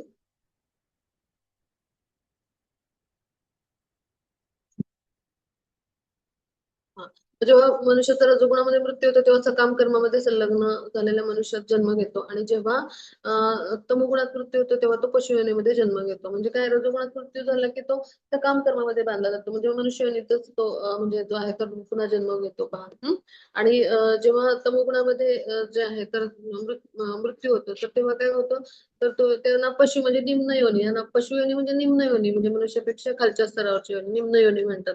मग आपण पाहिलं की तमोगुणी व्यक्ती जे आहे त्याचं कार्य कसं त्यानुसार म्हणजे एखादा खूप झोपलेलाच राहतो अतिनिद्रेमुळे तर त्याला अस्वलाचा जन्म मिळतो. मग एखादा सगळी सुख म्हणजे सगळ्या सुख भोगतो तर त्याला डुकराचा जन्म मिळतो, म्हणजे मांसाहार करतो, अनेक स्त्रियांशी संग करेल, मद्यपान करेल, असं सगळंच करेल. तर किंवा म्हणजे दुगार अशा अवैध मार्गाने पैसे मिळेल, मग असा जो व्यक्ती आहे त्याला डुकराचा जन्म मिळतो की जो डुक्कर विष्ठा खातो, अनेक डुकरीशी संग करतो आणि घाणीत चिखलात लोळत असतो. मग एखादी स्त्री आहे ती आपले सगळे म्हणजे जे अंगात ती उडी टाकते त्यामुळे तिला वृक्षाचा जन्म मिळतो की तो वृक्ष हो आणि म्हणजे दिवस रात्र उन्हा पावसात उघडाच राहा अशा पद्धतीने. मग एखादा व्यक्ती मांसाहार करतो तर त्याला हिंस्त्र पशु वाघ सिंहाचं शरीर मिळतं म्हणजे पशु योनी म्हणजे त्यांचं पतन होतं. तर मग व्यक्ती जे आहेत ते नेहमी काय होतात, निम्न योनीमध्ये पतित होतात. मग आता पुढे जाऊ आपण. पुढच्या श्लोकावर होते. हा, आता इथं समजून घेऊ सत्वगुणात केलेलं जे कार्य असतं ते कसं असतं, रजोगुणी कार्य आणि तमोगुणी. मग पुण्यकर्माचं फळ शुद्ध असून सत्वगुणी असतं. म्हणजे पुण्यकर्म म्हणजे काय तर आपण आता जे आहे तर म्हणजे अशी जी पुण्यकर्म की जी तीर्थयात्रेनं आपण जातो किंवा परोपकाराच्या सगळ्या कृती म्हणजे मंदिरांना दान देतो, मंदिर परिक्रमा करतो, मग ह्याचं फळ कसं आहे सत्वगुणी. परंतु रजोगुणामध्ये केलेल्या कर्माचं फळ म्हणजे काय, दुःख. म्हणजे काय पहा आता इथे तर रजोगुणामध्ये कर्म म्हणजे काय की मोठमोठे आता शहरांची प्रगती झाली, मोठमोठे म्हणजे बिल्डिंग म्हणजे अपार्टमेंट, मोठमोठ्या गगनचुंबी इमारती बांधतो मनुष्य. म्हणजे बांधून होण्यापूर्वीच अतिशय कष्ट त्याला उपसायला लागतात. म्हणजे संपत्तीचा पुरवठा जो असतो तो म्हणजे तो करणाऱ्याला धनप्राप्ती करण्यासाठी कठोर परिश्रम करायला लागतात. मग बांधकामासाठी कर्मचारी लागतील, मग शारीरिक श्रम पण आहेत. म्हणजे हे सगळं दुःख आहेत आणि कष्ट आहेत. आणि मग रजोगुणाच्या प्रभावाखाली केलेलं कार्य दुःखदायक का असतं तर तथाकथित थोडंसं मानसिक समाधान असतं की ही बिल्डिंग माझी आहे, ही संपत्ती माझी आहे, हे घर माझं आहे, हा पैसा माझा आहे. पण हे काही वास्तविक सुख नाहीये ना, त्यासाठी इतकं सगळं कष्टदायक जीवन असतं. म्हणजे आताची जी आधुनिक संस्कृती ती अशी आहे पहा. म्हणजे हे सगळं माझं आहे असं सगळं सुख म्हणजे जे आहे हे कसं असतं, म्हणजे थोडंफार मानसिक सुख असतं, पण त्या पाठीमागे इतके कष्ट आणि शारीरिक आणि म्हणजे कठोर परिश्रम धनप्राप्तीसाठी, संपत्तीचा पुरवठा असं सगळं म्हणजे केलं गेलेलं असतं. मग अशा कर्माचं फळ म्हणजे काय असतं, दुःख असतं पहा. तर मग गुणाविषयी सांगायचं झालं तर काय की इकडे चित्रात पहा, म्हणजे इकडे डेड एंड दाखवले, म्हणजे इकडे रस्ता म्हणजे जिना संपलाय. म्हणजे काय की तमोगुणात केलेलं कार्य म्हणजे काय असतं, फळमूर्खपणा आणि अज्ञान जे आहे तर म्हणजे त्यापोटी कार्य होतं. म्हणजे असा मनुष्य जो असतो तो सगळ्या मूर्खपणाच्या कृती करतो आणि अज्ञानवश कृती करतो, ज्याचा त्यालाही उपयोग नाही आणि समाजालाही उपयोग नाही. मग त्यामुळे तो पतित होतो पहा. म्हणजे काय की आता म्हणजे गाय जी आहे तर तिला गोमाता म्हटलंय. म्हणजे आपल्या ज्या विविध माता आहेत त्यापैकी गोमाता. तर मग आता गायीसारखे पवित्र म्हणजे जे आहे पशुची हत्या करणं म्हणजे हे जे आहे ते तमोगुणी कार्य आहे पहा. गाय आपल्याला दूध देते है ना, मग गोहत्या करणं म्हणजे हा प्रमादच आहे. म्हणजे अज्ञानमयीच कार्य आहे पहा. म्हणजे वेदांमध्ये वर्णन आहे म्हणजे की म्हणजे गोवध म्हणजे मनुष्य दूध पूर्णपणे म्हणजे त्या गायीकडून घेतो आणि तृप्त होतो, आणि तरी देखील गोहत्या किंवा गोवध करायची इच्छा बाळगतो. तर असं म्हणजे जे आहे तर हे जे आहे असं पद्धतीची इच्छा वाटणं, तर हे म्हणजे काय, ते घोर अज्ञानात केलं गेलेलं कर्म आहे, म्हणजे पापकर्मच आहे. म्हणून भगवान जे आहेत तर त्यांच्याविषयी पहा. म्हणजे आपण भगवान यांचं जर वर्णन केलं तर ब्राह्मण प्रतिपालक असं म्हटलं जातं. मग तसंच म्हणजे गायींची किंवा ब्राह्मणांची किंवा अखिल मानवतेचे हितेच्छू असे ब्राह्मण आहेत, विष्णू पुराणात उल्लेख आहे. मग अशा पद्धतीनं म्हणजे काय की गाय ही महत्वपूर्ण अन्न पदार्थाचं म्हणजे प्रतीक असणारी जी आहे तर ती इतकी पवित्र मानली जाते, म्हणजे सत्वगुणी मानली जाते गाय अत्यंत.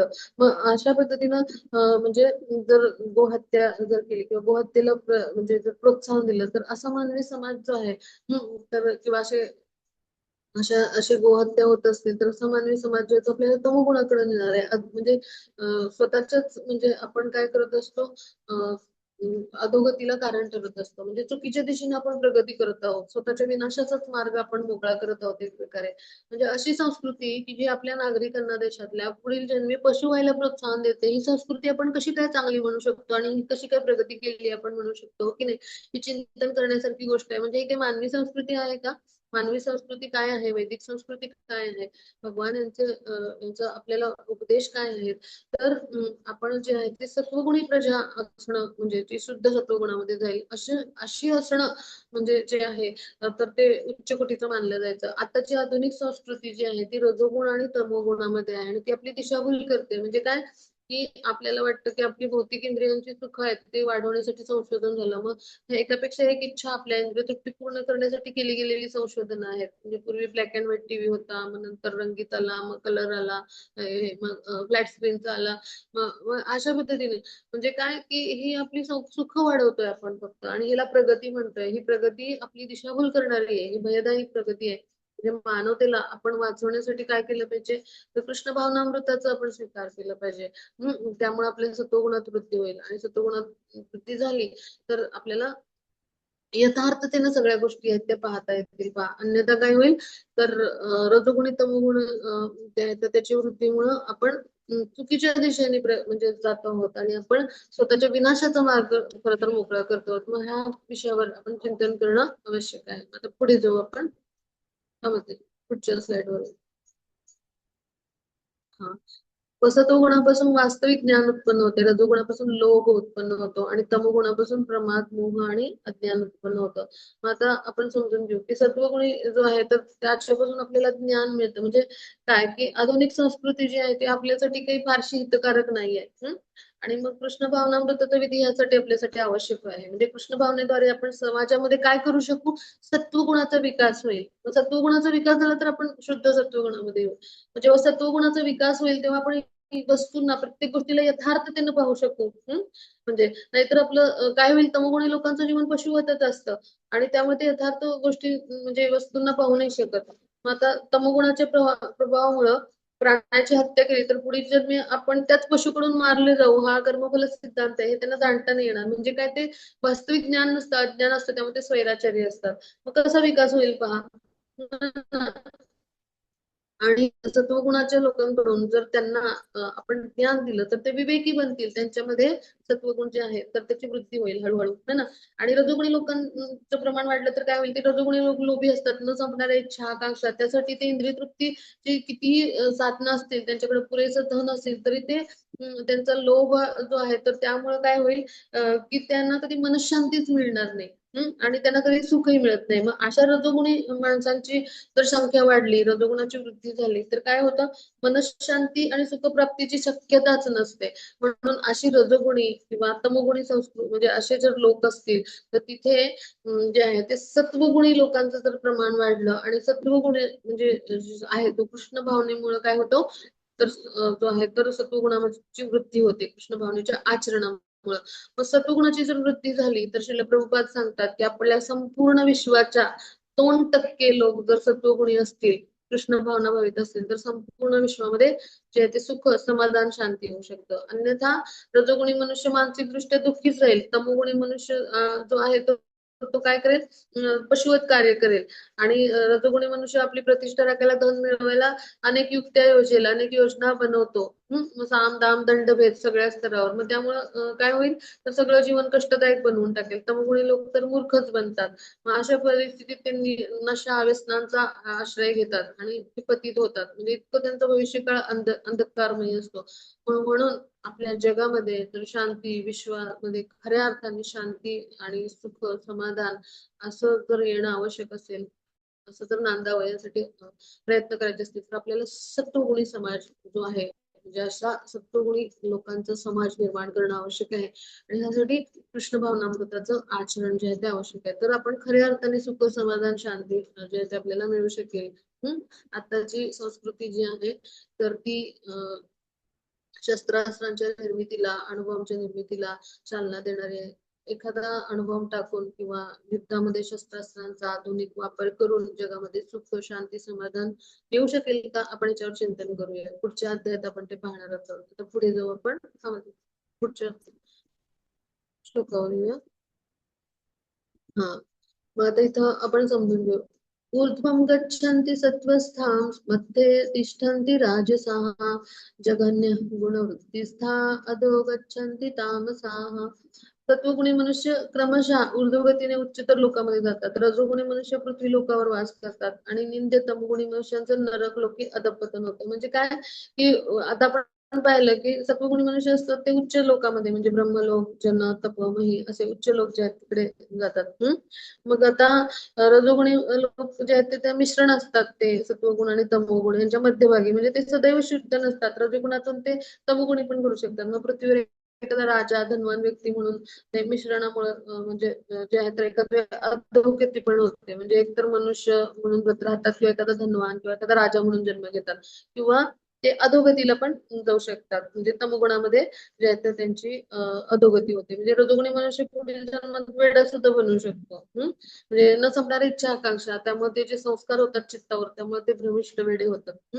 मग आता पुढे की तमोगुणाचं वर्णन कसं जगन्य असं करणार आहे, म्हणजे करण्यात आलंय. म्हणजे काय, की तमोगुण जो आहे तर तो जो आहे तर तो वृद्धी म्हणजे तमोगुणाची वृद्धी जर झाली तर ती फार घातक आहे. जगन्य असं म्हणते. जगन्य म्हणजे काय, याचा अर्थ काय, की निंदनीय, अघोरी असा.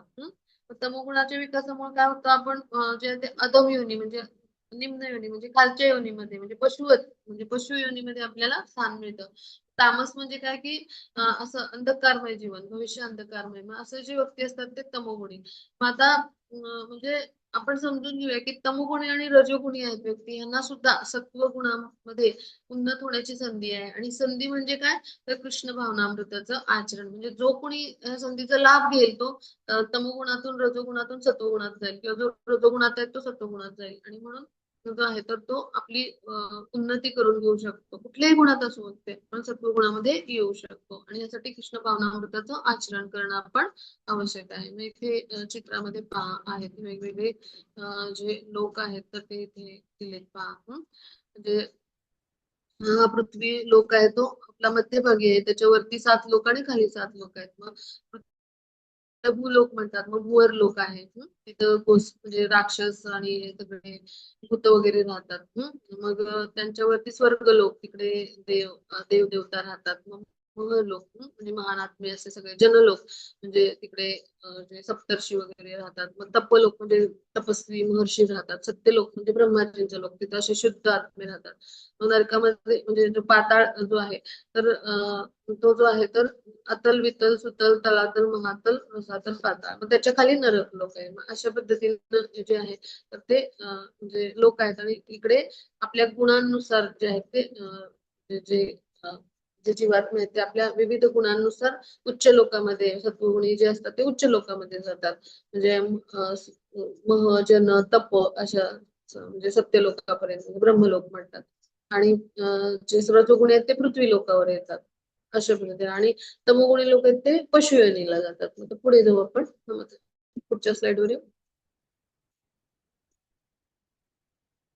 हा, मग आता इकडे आपण समजून घेऊ की जेव्हा मनुष्य योग्य रीतीने पाहतो की सर्व कर्माचा प्राकृतिक गुणांकित इतर कोणीही करता नाही, आणि जो या सर्व गुणांच्या पलीकडे असणाऱ्या परमपुरुषाला जाणतो, तो माझ्या आध्यात्मिक स्वभावाला प्राप्त करतो. म्हणजे काय की मनुष्याला जेव्हा समजतं की 3 गुणांच्या खेरीज, म्हणजे 3 गुण आहेत तर यांच्या खेरीज कोणी करता नाही, म्हणजे प्रकृतीच्या 3 गुणांच्या प्रभावाखाली आपण कर्म करत असतो. आपल्याला भौतिक प्रकृती शरीर प्रदान करते, आणि त्या शरीराची जी इंद्रिय आहेत तर ती जी आहेत तर ती आपल्या इंद्रियांच्या म्हणजे तृप्तीच्या इच्छानुसार कार्य करतात, आणि ती 3 गुणांच्या प्रभावाखाली होतात. मग जो या 3 गुणांच्या पलीकडे जातो, आणि जे भगवान आहेत, म्हणजे आपण जे आहेत तर भगवान यांचे जे आहेत, आपण दास आहोत आणि भगवान आपले स्वामी आहेत हे नातं जाणतो. म्हणजे 3 गुणांच्या पलीकडे गेल्यावरच प्रमाणित आध्यात्मिक गुरूंचा जर आपण आश्रय घेतला तर, आणि त्यांच्याकडून आपण कसं कर्म करायचं याचं प्रशिक्षण घेतलं तर आपण त्रिगुणांच्या पलीकडे जाऊ शकतो. आणि मग वास्तविक स्वरूप आपण आध्यात्मिक गुरूंच्या द्वारे जाणतो की आपल्या भगवान पूर्ण पुरुषोत्तम भगवान यांना जाणतो, की जे सगळ्या गुणांच्या पलीकडे आहेत. आणि मग कृष्ण भावनाभावित मनुष्य जो आहे तो या 3 गुणांच्या पलीकडे जातो. आणि मग भगवान यांचा आध्यात्मिक स्वभाव म्हणजे काय, भगवान कसे आहेत सच्चिदानंद, भगवान यांच्यासारखा देह प्राप्त करतो. आणि भगवान यांच्यासारखा देह कधी प्राप्त होईल, जेव्हा मनुष्य भगवत धामात जाईल. म्हणजे अशा देह प्राप्त करूनच भगवान यांच्याकडे भगवत धामात आपण जाऊ शकतो. या भौतिक देहाने आपण जाऊ नाही शकत. मग आता पुढे जाऊ आपण. पुढच्या स्लाइडवर येऊ. हा, जेव्हा देहधारी जीव शरीराशी संबंधित त्रिगुणांच्या पलीकडे जाण्यास समर्थ होतो, तेव्हा तो जन्म मृत्यू जरा व्याधी आणि त्यापासून होणाऱ्या सुखदुःखातून मुक्त होऊन याच जीवनात अमृताचा उपभोग घेतो. म्हणजे आता इथे चित्रात पहा की मनुष्य शरीरात वर्तमान शरीरात असून सुद्धा कृष्ण भावना भावित होऊन दिव्य स्वरूपाने कसा होईल, म्हणजे कसा स्थित होऊ शकतो दिव्य स्तरावर, तर त्याचं वर्णन आहे. म्हणजे देहधारी जीव म्हणजे आपल्याला देह आहे आणि आपण देह असलेला जीव म्हणजे जीवात्मा. तर भौतिक देहामध्ये आपण बद्ध असलो तरी आध्यात्मिक ज्ञानामध्ये कृष्ण भावनामृताचं आपण आचरण केलं तर आपण प्रकृतीच्या 3 गुणांच्या पलीकडे जातो. म्हणजे आपण देहात असलो तरी आपण आध्यात्मिक जीवनाचा अनुभव याच वर्तमान भौतिक देहात घेऊन म्हणजे राहून घेऊ शकतो. म्हणजेच काय की देहाचा त्याग केल्यावर निश्चितच मग आपल्याला आध्यात्मिक जगत मिळणार आहे. म्हणजे कृष्ण भावनामय राहून भक्तिमय प्रेममय सेवेद्वारे आपण भौतिक बंधनातून मुक्त होतो पहा. आणि त्यामुळं आपण भक्तिमय म्हणजे जर सेवेमध्ये जे आहे तर 3 गुणांच्या पलीकडे जाऊन त्याचा आनंद घेऊ शकतो पहा. आता पुढे जाऊ आपण. हा, मग अर्जुनाने विचारलं, हे प्रभू त्रिगुणांच्या अतीत असणारा मनुष्य कोणत्या लक्षणाने ओळखला जातो, त्याचे आचरण कसे असते, प्राकृतिक गुणांच्या पलीकडे कसं जातो. आता त्रिगुणांच्या पलीकडे गेले असं कसं समजायचं, त्यांचे गुण काय असतात, मग ते भगवान आता अर्जुनाच्या या प्रश्नाचं उत्तर देत आहेत. हा, मग त्याची पुढे जाऊ आपण पुढच्या श्लोकावर. हरे कृष्ण. पुढची साईड घेऊ आता. हा, मग भगवान जे आहेत तर त्याचं उत्तर देत आहेत. हा, सगळ्यांनी लक्षपूर्वक ऐकूया. श्री भगवान म्हणाले, हे पांडुपुत्र, जो प्रकाश आसक्ती मोह यांची उपस्थिती असताना त्यांचा द्वेष करीत नाही किंवा ते नाहीसे झाले तरी आकांक्षा करीत नाही, जो त्रिगुणांच्या प्रभावामुळे अविचलित आणि निश्चल राहतो आणि केवळ त्रिगुण सक्रिय आहेत हे जाणून उदासीन दिव्य राहतो. तो आत्मस्थित आहे, सुख दुःखाला सारखेच मानतो. जो माती दगड सोन्यामध्ये समदृष्टीने पाहतो. जो प्रिय आणि अप्रिय यांच्याबद्दल समभाव राखतो. जो धीर स्तुती व निंदा मान अपमान यांकडे समभावाने पाहतो. तो मित्र शत्रू यांच्याशी सारखीच वर्तणूक करतो आणि ज्याने सर्व भौतिक कर्मांचा परित्याग केला आहे. असा जो मनुष्य आहे तर त्याला गुणातीत असं म्हटलं आहे. पहा, मग इथे आपण समजून घेऊया की म्हणजे ह्या श्लोकाचा जो मतीचा अर्थ आहे त्याच्यावरून आपल्या लक्षात येईल की अर्जुन जे आहेत त्यांच्या प्रश्नांची भगवान उत्तर देताना काय म्हणतात की जो मनुष्य दिव्यावस्थेत स्थित झालेला असतो ना त्याच्या मनामध्ये द्वेष नसतो कोणाबद्दल. म्हणजे भौतिक स्तरावर कसं आपल्याला द्वेष मत्सर वाटतो, कशाची लालसा नसते. म्हणजे अशा पद्धतीनं आपण जेव्हा बद्ध असतो भौतिक जीवनामध्ये तर त्यावेळेला 3 गुणांच्या नियंत्रणाखाली असतो. पण जो ह्या भौतिक देहाच्या बाहेर जातो म्हणजे 3 गुणांच्या प्रभावातून मुक्त होतो, मग तो देहामध्ये जरी बद्ध असला जीवात्मा, आपण पाहिलं की या 24 तत्वांच्या पिंजऱ्यामध्ये म्हणजे या देहामध्ये बद्ध असला जीवात्मा तरी सुद्धा तो उदासीन असतो. म्हणजे काय की त्याला देहात्मबुद्धीचं म्हणजे मी शरीर आहे याचं विस्मरण होतं आणि त्यामुळं तो म्हणजे देहात्मबुद्धी म्हणजे कार्य करत नाही. म्हणजे इंद्रियांच्या तृप्तीसाठी कुठलंच कार्य करत नाही. तर तो केवळ काय करतो तर भगवान यांच्या भक्तिमय सेवेमध्येच राहतो. म्हणजे भगवान यांच्या इंद्रिय तृप्तीसाठी कर्म करतो. म्हणजे जोपर्यंत त्याला देहात्मबुद्धीची जाणीव आहे की मी शरीर आहे आणि अशा अशा स्तरावर आहे म्हणजे देहात्मबुद्धीमध्ये असतो तोपर्यंत तो आपल्या इंद्रियांनाच तृप्त करतो. पण जेव्हा त्याला म्हणजे आपल्या म्हणजे ह्या बुद्धीचं विस्मरण होतं देहात्मबुद्धीचं तर तेव्हा तो म्हणजे जो आहे तर तो भगवानाच्या इंद्रिय तृप्तीसाठी कार्य करतो. म्हणजे काय की केवळ इंद्रिय तृप्तीसाठी कर्म करणारा मनुष्य जेव्हा आपली भावना श्रीकृष्णांच्या ठायी अर्पण करतो तेव्हा त्याची आपोआपच इंद्रिय तृप्ती थांबते. मनुष्याला देहाची काही आवश्यकताच नाही किंवा देहाच्या आदेशांचं म्हणजे या इंद्रियांच्या आदेशांचं इच्छांचं तो पालनच नाही करत. म्हणजे शरीरा वरती त्याच्या प्राकृतिक गुणांचा काही प्रभावच नाही पडत. म्हणजे आत्मा अशा क्रियांपासून अलिप्त राहतो. आणि अशा दिव्यावस्थेमध्ये असा भक्त स्थित असतो. मग त्याचा मान म्हणजे त्याचा कोणी सन्मान करो अपमान करो म्हणजे त्याला काही फरकच नाही पडत. शरीराशी संबंधित सगळ्या गोष्टी आहेत मान अपमान. आपण तर सेवक आहोत भगवानांचे. भगवानांच्या सेवक भावामध्ये तो असतो असा भक्त जो असतो दिव्य स्तरावर भगवानाचा दास म्हणून कृष्ण भावनाभावित कर्म करत असतो. पण त्याला कोणी मान दिला सन्मान दिला तरी तो त्याचा विचार करत नाही, अपमान केला तरी विचार करत नाही, समदृष्टीने पाहतो. सुख दुःख सारखंच मानतो. पहा, मग आता सोन्याकडं आणि दगडाकडं समदृष्टीनेच पाहतो. म्हणजे सोनं असलं तरी त्याला काही फरक पडत नाही आणि दगड उलट त्यांना कसं भगवत सेवेमध्ये आपल्याला समर्पित करता येईल यांचा उपयोग भगवत सेवेमध्ये कसा करता येईल असा विचार तो करतो. मग कृष्ण भावनाभावित मनुष्य जो आहे तो शत्रूला पण मित्र म्हणजे जो आहे तो शत्रू आहे किंवा मित्र आहे असा भेदभाव नाही करत. उलट तो कृष्ण भावनेसाठी अनुकूलतेला आपला तो मित्र समजतो. अशा पद्धतीने तो सर्वांना समभावाने पाठवतो. तथाकथित शत्रूचा द्वेष नाही करत. त्याच्याशी जो प्रेमाने वागणूक म्हणजे त्याची वागणूक असते. म्हणजे सगळ्यांना एकाच स्तरावर म्हणजे सगळ्यांच्या शरीरामध्ये भगवान यांचा अंश आहे. परमात्मा स्वरूपात भगवान आहेत आणि प्रत्येकामध्ये प्रत्येक जीव म्हणजे भगवान यांचाच अंश आहे जीवात्मक. अशा आत्मस्तरावर तो पाहतो सगळ्यांना. त्यामुळे त्याच्यावर म्हणजे जे भौतिक जगतामध्ये उलथापालथ होते, राजकीय उत्पात होतात, सामाजिक उत्पात होतात, या सगळ्यांचा परिणाम नाही होत. तर तो स्थिर असतो. कुठलीही गोष्ट स्वतःच्या स्वार्थासाठी नाही करत. तर श्रीकृष्णांच्या संतुष्टीसाठी जे काही असणार ते करतो. स्वतःसाठी मात्र बिलकुल नाही करत. असा जो आचरण करतो तो दिव्य स्तरावर असतो. पहा, मग असा जो भक्त असतो तो त्रिगुणातीत असतो. मग इकडे चित्रात सनातन गोस्वामी आहेत. पहा, ते जे आहेत ते मुस्लिम राजाच्या दरबारी मंत्री होते. त्यांनी सगळं आपलं धन सगळं त्यागलं ऐश्वर आणि ते चैतन्य महाप्रभूंच्या आश्रयाला आले. त्यांचे शिष्य बनले. चैतन्य महाप्रभूंनी त्यांना स्वीकारलं आणि मग ते वृंदावनला जाऊन त्यांनी त्यांची सेवा करायला सुरुवात केली. पहा, मग तिकडे त्यांना चैतन्य महाप्रभूंनी सांगितलं होतं की वेगवेगळे मंदिरं जे आहेत त्यांचे निर्माण विग्रहांची स्थापना. मग अशा पद्धतीनं त्यांनी स्वतःला म्हणजे भगवत सेवेमध्ये समर्पित केलं. पहा, सनातन गोस्वामी आणि रूप गोस्वामी हे दोघे भाऊ होते. तर ते मुस्लिम राजाच्या दरबारी राज्य करत म्हणजे मोठे मंत्री होते. पण त्यांनी सगळं त्यागलं आणि भगवान यांचे उच्च कोटीचे ते भक्त बनले. पहा, मग अशा पद्धतीनं हा 3 गुणांच्या पलीकडे गेलेला भक्त असतो. पुढे जाऊ आपण. पुढचा श्लोक घेऊ. हा, आता या श्लोकातून आपण समजून घेऊ की जो मनुष्य सर्व परिस्थितीत एकनिष्ठ होऊन पूर्ण भक्तिमय सेवेमध्ये संलग्न होतो तो तत्काळ त्रिगुणाच्या पलीकडे जाऊन ब्रह्मस्तरापर्यंत उन्नत होतो. म्हणजे काय की आपण समजून घेऊ की मनुष्य जो आहे ते प्राकृतिक गुण त्या 3 गुणांच्या प्रभावाखाली जरी असला तरी आपण कृष्ण भावनाभावित होऊन कार्य केलं कृष्णाच्या संतुष्टीसाठी तर काय होतं की भगवान हे सर्व शक्तिमान सर्वज्ञ आहेत. मग त्यांना शरण जाणारा जो व्यक्ती आहे तो तत्काळ 3 गुणांच्या पलीकडे जातो पहा. आणि मग आता जीव पण भगवान यांचे अंश आहेत पण जीव आणि भगवान यांच्यामध्ये भेद आहे पहा. म्हणजे आपलं स्वरूप व्यक्तिगत भिन्न आहे आणि भगवान यांचं भिन्न आहे कारण आपण कनिष्ठ आहोत आणि भगवान श्रेष्ठ आहेत. मग आपण जेव्हा उच्च स्तरावर जातो तर त्यावेळेला आपण भगवान यांची सेवा करून शुद्ध बनत जातो. म्हणजे भक्ती योगाद्वारे भक्त आणि भगवान यांच्यामध्ये प्रेमाचं आदान प्रदान होतं तसं होतं सेवेद्वारे. मग भगवान यांची सेवा करून आपली शुद्धी बनते म्हणजेच काय शुद्धी होत असते. मग भगवान यांच्याप्रमाणेच दिव्य तोपर्यंत भगवान यांची सेवा करायला पात्र नाही होऊ शकत. म्हणजे राजाचा जो वैयक्तिक सहाय्यक आहे म्हणजे सेक्रेटरी आहे तर तो बनण्यासाठी आपल्याला आवश्यक पात्रता पाहिजे. मग ही पात्रता म्हणजेच काय भक्तीमध्ये जो आहे तो ब्रह्मस्तरावर स्थित होणे म्हणजेच त्या 3 गुणांच्या पलीकडे जाणं.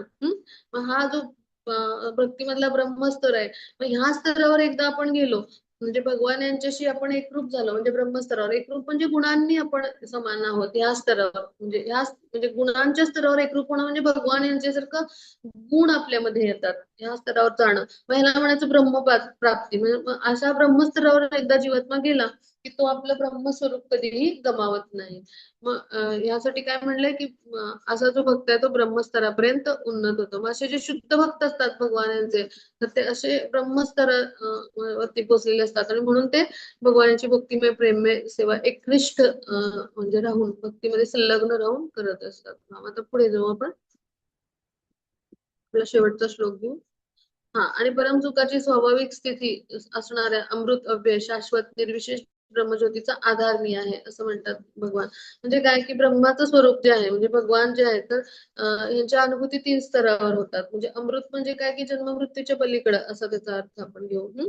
तर असं अमर्त्य म्हणजे तर मग अव्यय म्हणजे नाश न पावणारे शाश्वत सुखमय म्हणजे साक्षात्काराचा प्रारंभ म्हणजे भगवान यांच्या साक्षात्काराचा प्रारंभ ब्रह्मस्तर म्हणजे निर्विशेष जी स्थिती आहे किंवा ब्रह्मांड स्थिती आहे त्यापासून होतो.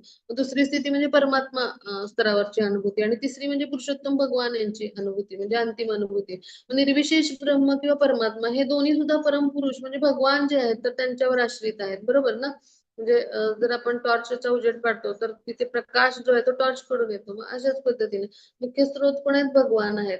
मग आता अशा पद्धतीनं ब्रह्म साक्षात्कारी जो मनुष्य असतो सगळ्या उपाधींच्या पलीकडे गेलेला असतो. म्हणजे आपण कसं असतं की ब्रह्म साक्षात्काराचं जो टप्पा आहे तो परिपूर्ण नाहीये. म्हणजे तर मग असे जे लोक असतात तर ते क्रमाक्रमानं भक्ती स्तरापर्यंत उन्नत होऊ शकतात.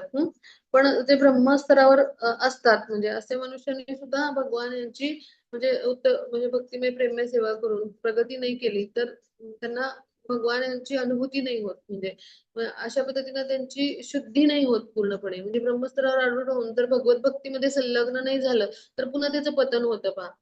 आणि म्हणून 4 कुमार जे आहेत तर ते ब्रह्मस्तरावर होते सनत सनातन सनत नंदन आणि सनत कुमार. मग त्यांनी काय केलं भगवान यांच्या चरण कमलाशी अर्पण केलेली जी मंजिरी आहे तुळशीचं दल मंजिरीचं त्याचा सुगंध जो आहे तो नाकानी घेतला सुवास आणि ते त्यांना भगवत भक्ती म्हणजे भगवत प्रेम प्राप्त झालं पहा. म्हणजे अशा पद्धतीनं ते जे आहे तर त्यांना आत्मसाक्षात्काराच्या स्तरापर्यंत उन्नती झाली. मग असं होणं आवश्यक आहे. आपण भगवत भक्तीद्वारे जे आहे तर प्रगती करणं आवश्यक आहे. मग आपण समजून घेऊ की भगवान षडेश्वरी नियुक्त आहेत. मग भगवान यांना आपण शरण गेलो तर जसं राजाच्या सेवकाला सगळ्या सुविधा प्राप्त होतात राजाला जे असतात. मग अशा पद्धतीने आपल्याला शाश्वत सुख म्हणजे जे आहे तर ते मिळेल आणि हे केवळ भक्तिमय प्रेममय सेवेमुळेच मिळेल पहा. आणि म्हणून आपण काय केलं पाहिजे ब्रह्म म्हणजे आत्मसाक्षात्काराच्या स्तरावर उन्नत होण्यासाठी भक्तिमय प्रेममय सेवेद्वारे आपण म्हणजे त्या सेवेमध्ये संलग्न होणे प्रयत्न केले पाहिजेत. मग कृष्ण भावनाभावित होऊन आपण भक्तिमय प्रेममय सेवेमध्ये संलग्न जर झालो तर तत्काळ या दिव्य स्तरावर स्थित होतो पहा. म्हणजे आपली जी स्वामित्व गाजवण्याची इच्छा किंवा आकांक्षा नष्ट होतात. मग आपण श्रवण, कीर्तन, स्मरण अशा पद्धतीने भक्तियोगाचा अभ्यास केला, भक्तांच्या संघात गेलो. मग भगवान यांची भक्ती करायला खूप सोपी आहे. म्हणजे आपण सदैव भगवत सेवेमध्ये युक्त झालो, भगवत प्रसाद ग्रहण केला. भगवान यांच्या लीलास्थळांना भेट दिली, भगवान यांच्या विविध लीलांविषयी भागवतामधून अध्ययन केलं, श्रवण केलं. भगवान आणि भक्त यांच्या प्रेमाच्या आदान प्रदानाविषयी श्रवण केलं, भगवत भजन जे आहेत विविध भक्तांकडून ऐकली, हरे कृष्ण महामंत्राचा जप केला. विशिष्ट आपले गुरु परंपरेतले असे उच्च कोटीचे जे आचार्य आहेत त्यांचा तिरुभाव आविर्भाव दिना दिवशी आपण उपवास केला किंवा शास्त्राच्या विधिविधानानुसार आपण कर्म केलं.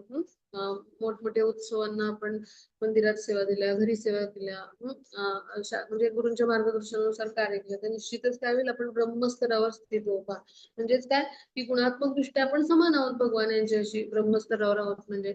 आणि परिमाण म्हणजे परिमाणाच्या दृष्टीने आपण भिन्न आहोत. म्हणजे भगवान यांचे आपण चित्तकण आध्यात्मिक स्फुल्लिंग आहोत, पण गुण आपल्यामध्ये समान आहेत. या ब्रह्मस्तरावर आपण सुद्धा स्थित होऊ. म्हणून भगवान काय म्हणतात की अमृतव्य शाश्वत विशेष ब्रह्मज्योतीचा आधार पण कोण आहेत, भगवानच आहेत. कारण भगवान यांच्याच अंगातून प्रसारित होणारं तेज जे आहे ते म्हणजे ब्रह्मज्योती आहे. मग अशा पद्धतीनं आपण ह्याही टप्प्याच्या पुढे जाऊन परमात्मा स्तराच्याही पुढे जाऊन भगवत प्राप्ती करण्यासाठी आपण ब्रह्मस्तरावर स्थित होणं आवश्यक आहे. अशा प्रयत्नांद्वारे आपण निश्चितच म्हणजे 3 गुणांच्या पलीकडे जाऊ भगवत सेवेद्वारे. आणि आपण ब्रह्मस्तराची प्राप्ती करू शकतो. मग इथे आपला हा अध्याय संपला. कोणाला काही शंका असतील तर आपण विचारूया. वेदांताची रेकॉर्डिंग स्टॉप करलो. हरे कृष्णा.